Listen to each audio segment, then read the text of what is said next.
Bonjour à tous, je vais vous montrer un petit peu le côté invisible de certaines choses de la vie de tous les jours. Alors là, c'est chez moi, par exemple, à Barcelone. Je vis dans des mystérieuses ruines. C'est difficile de savoir exactement ce que c'est. En fait, les gens ne savent pas trop. Sur Internet, il n'y a pas trop d'informations non plus. Mais grosso modo, je suis dans parc, un parc de la ville de Barcelone. Et dans ce parc, il y a une zone restreinte, en fait, qui est difficilement accessible, qui n'est pas visible, qui est derrière des barrières et qui est assez grande. Et en fait, dans cette zone restreinte, on retrouve une zone un peu urbex, avec des ruines, des infrastructures, beaucoup de tags et puis malheureusement, quand arrive des déchets par terre. Euh, donc, En fait, je me suis installé là il y a 3 semaines maintenant. Je connaissais déjà le spot, j'étais venu l'année dernière, ça m'avait beaucoup plu. Et j'ai décidé de quitter mon plan-plan de tous les jours. Je suis développeur, je fais des applications web en JavaScript pour ceux qui connaissent un petit peu mieux. Je travaille pour une entreprise à Genève, je suis consultant et j'ai mon client en Belgique. Et donc on m'a dit, mon manager m'a dit, mais vas-y, tu t'inquiètes pas, tu peux bouger un petit peu en ce moment, la loi suisse le permet, t'es pas obligé de venir au bureau tous les jours. Et c'est vrai que moi aller au bureau c'est pas mon fort. Travailler depuis chez moi c'est pas extra non plus.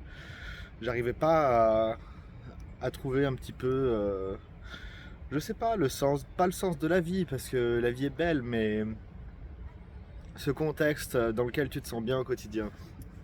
Alors je me suis dit, feu, je vais bouger un petit peu, je vais retourner là dans la zone 42 comme je l'appelle, à Barcelone et m'installer. Donc je vais vous montrer un petit peu, je vais faire un petit tour et vous montrer comment je vis, les matériels que j'ai, qu'est-ce que j'ai pris avec moi, qu'est-ce que j'ai acheté sur place.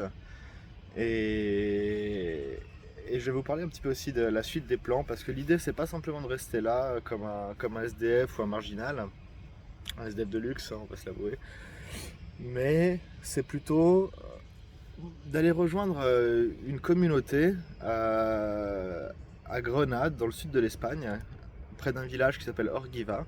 La communauté, elle s'appelle Beneficio. Et c'est une espèce de communauté hippie où les gens viennent, s'installent, ou sont seulement de passage. Et tu vis, il y a une rivière pour boire, pour faire tout ce que tu as besoin. Les gens font des potagers. En fait, ils vivent comme ça, de manière très simple. Il y en a certains qui ont des panneaux solaires, d'autres non. Il n'y a pas internet. Et c'est vraiment dans un parc national. En fait, la rumeur dit que c'est un couple d'Anglais dans les années 1970 qui a acheté du terrain là-bas. Je crois que je sais pas si c'est la Sierra Nevada ou faudra que je me renseigne un peu. Mais bref, un couple d'Anglais qui a acheté du terrain et qui l'a libéré. C'était des hippies. Ils ont décidé de rendre ce terrain accessible à tous ceux qui le voulaient. Et donc ça fait entre 30 et 50 ans qu'il y a des gens qui vivent là-bas à l'ancienne vraiment quoi.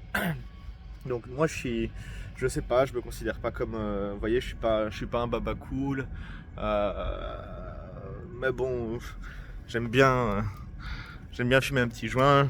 Je sais pas si je suis hippie, mais en tout cas, je suis quelqu'un, j'aime la nature, les animaux, les plantes, les arbres, la biodiversité, le système. Je m'intéresse beaucoup à l'univers, son histoire. J'aime bien relier la religion et la physique par exemple, ou la science. Et donc voilà, on verra bien ce que Bénéficieux nous amène. Le plan c'est d'y aller.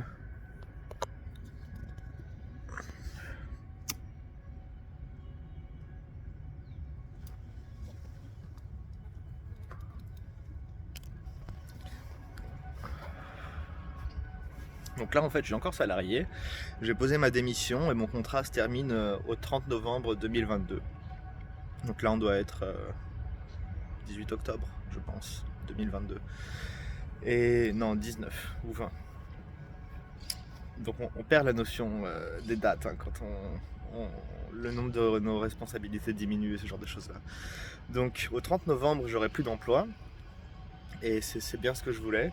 Et je vais certainement descendre directement début décembre à Benefício, découvrir comment c'est, avec mon sac à dos. Et de toute façon, je dois remonter. Donc, moi, je suis originaire de Annecy, c'est près de Genève, mais du côté français. Genève, c'est en Suisse.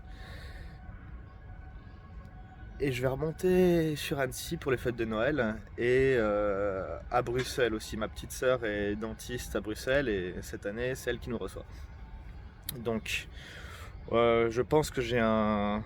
Ouais, c'est même sûr, j'ai un bus qui part de Barcelone le 22 décembre et je serai de retour en Espagne début janvier. Alors maintenant, on va regarder un petit peu l'endroit.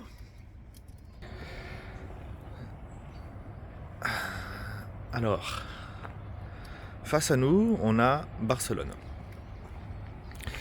Ici, c'est la zone dans laquelle je passe clairement le plus de temps. Donc, c'est dans un passage. Parce que cette zone, ce qu'elle a d'intéressante, en fait, c'est que c'est une montagne, mais une montagne qui a été clairement aménagée à travers les années et taguée, hein. C'est du street art, du éco street art, on va dire. Mais la pierre a beaucoup servi pour faire des marches, des rebords, des chemins.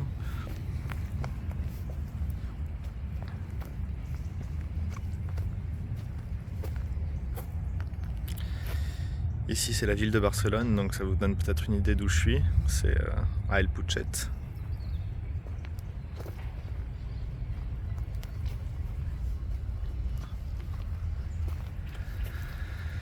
Là, on est sur la plateforme la plus haute.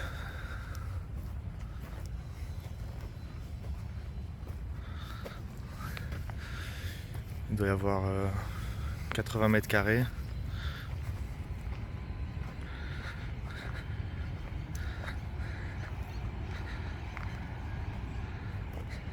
Donc là, c'est une zone, si vous voulez, qui est squattée en journée, le soir, par des jeunes et par moi la nuit et la journée aussi. Et alors, je passe mes journées plutôt à la bibliothèque pour travailler. Et j'ai également un colocataire ici qui est réfugié russe, opposant à Poutine. Il s'appelle Arthur. Et il est très sympa, on boit des coups, on s'amuse. Et donc parmi les gens qui passent, il y en a avec qui on sympathise, d'autres un petit peu moins. Mais généralement ça se passe très bien. Et c'est pas plus de 10 personnes par semaine qui passent ici. Donc tu vois, là c'est dur à dater parce qu'à mon avis ça a été... Donc une des théories c'est que ça a été construit pendant la guerre civile. Et génération après génération, ça se modifie, ça s'entretient, mais jamais avec un vrai plan urbanistique, quoi. Donc là en fait on arrivait sur la fin de ce côté-là.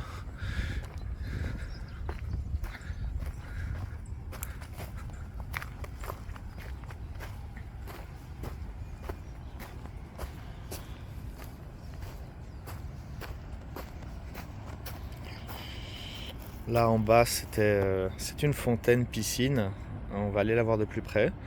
Je ferai peut-être une vidéo là-dessus parce qu'elle a un système assez intéressant. C'est une source d'eau naturelle clairement, parce que l'eau monte du sol, elle tombe pas du ciel.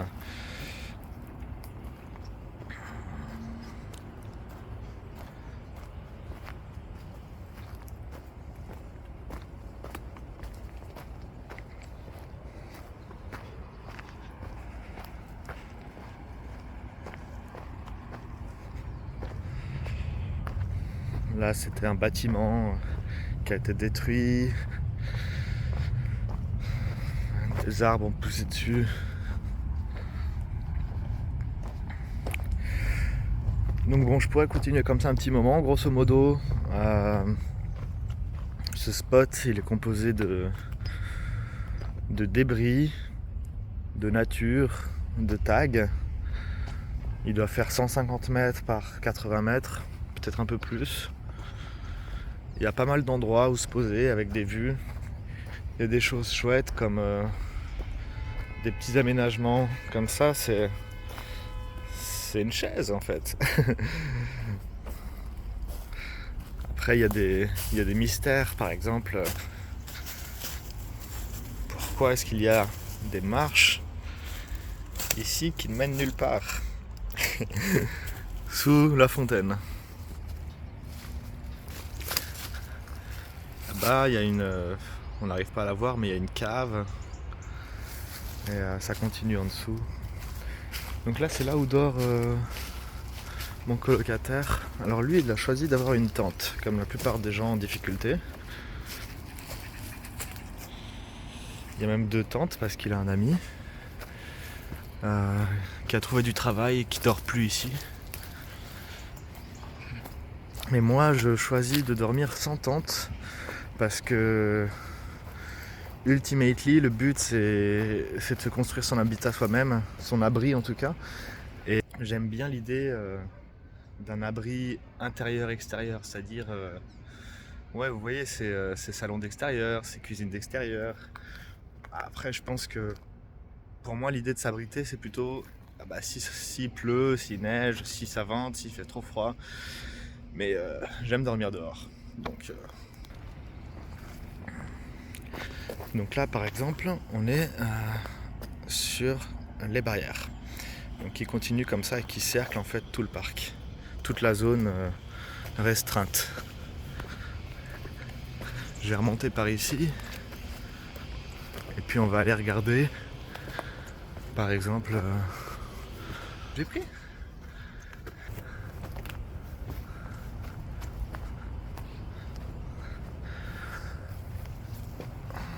Alors à la fin de la journée, on a les jambes bien fatiguées, je vais pas vous mentir.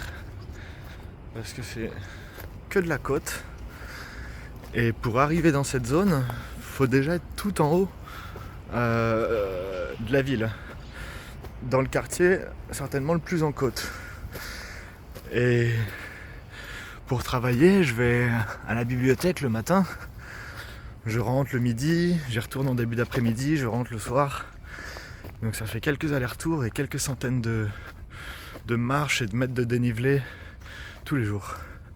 Bon, ça fait pas de mal.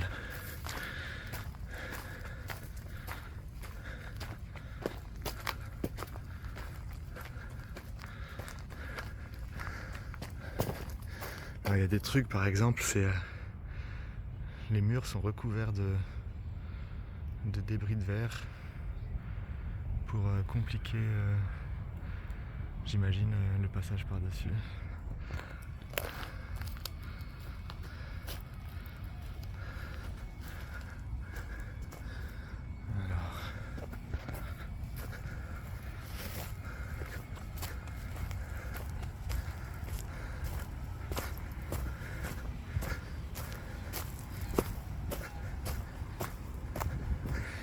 La partie publique du parc, elle est à 100 mètres en face de moi.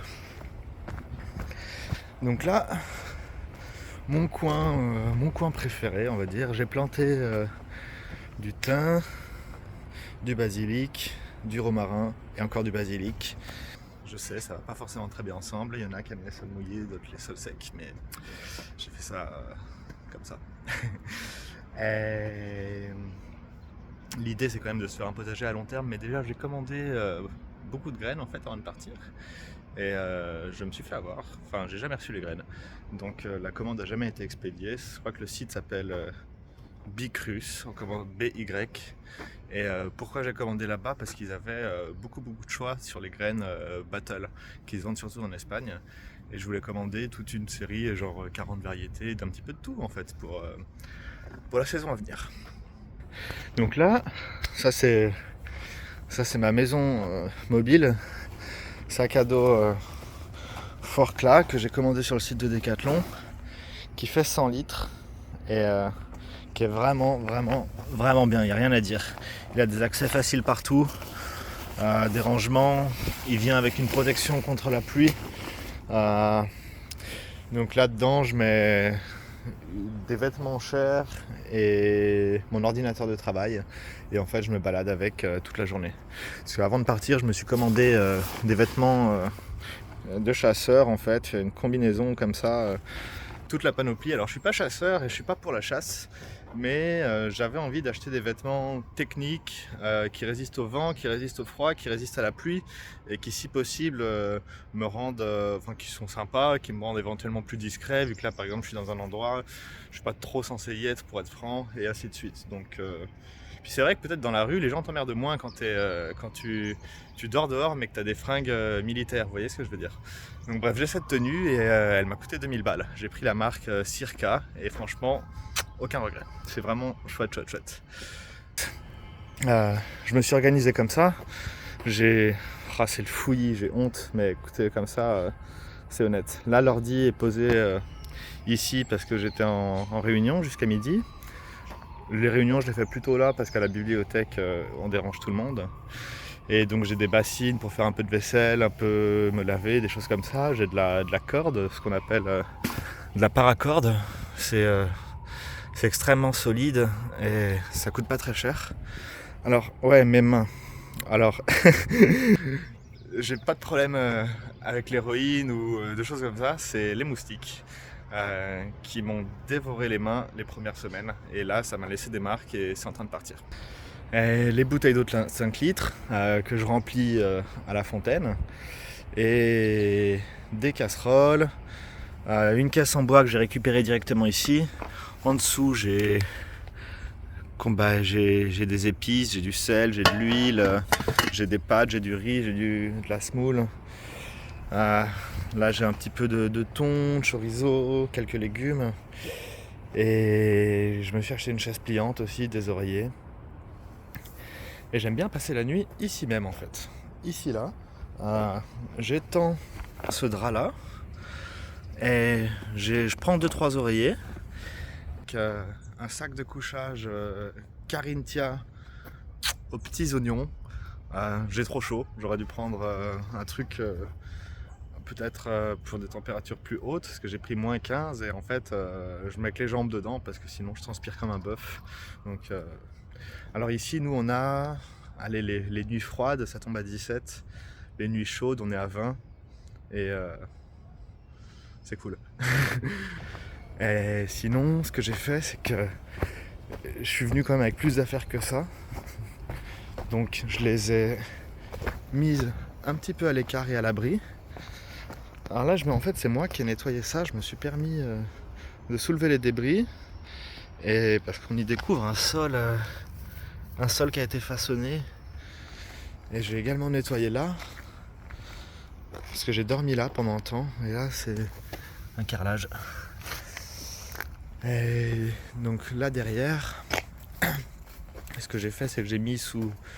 Ça, c'est pour protéger de la pluie. Et la bâche transparente. Et sinon, c'est sous la bâche bleue vraiment que j'ai mis mes affaires.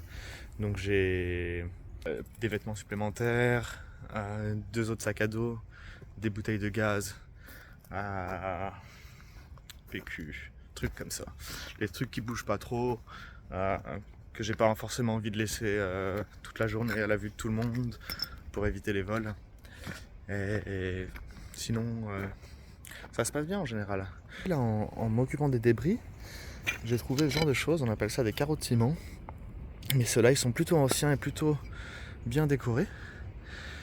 Donc on a de la chance, j'en ai 4 en excellent état. Ou 5 même. Alors celui-ci, il est intéressant. Ça.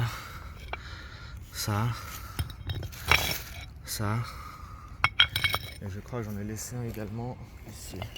Voilà. Je suis pas en train de faire du pillage de sites archéologiques, j'espère pas en tout cas, mais c'est des trucs qui bougent pas, qui sont là, qui sont sous des arbres, les gens pissent dessus et franchement c'est pas, je sais pas du tout si on est sur un site archéologique ou dans quoi on est, mais donc ils sont là sur le côté, je les laisse les gens les regarder, les voir, les toucher, ça bouge pas, je compte pas partir avec, peut-être que je prendrai un carreau de ciment avec moi mais c'est même pas sûr. Et parce que ça me sert à rien, soyons francs. Et bah écoutez, je pense que voilà pour le petit tour. Je vous montrerai bientôt la bibliothèque, le quartier, comment je me douche, comment les gens éventuellement mangent, qui n'ont pas d'argent, ce genre de choses là. Et un petit peu la face cachée, on va dire.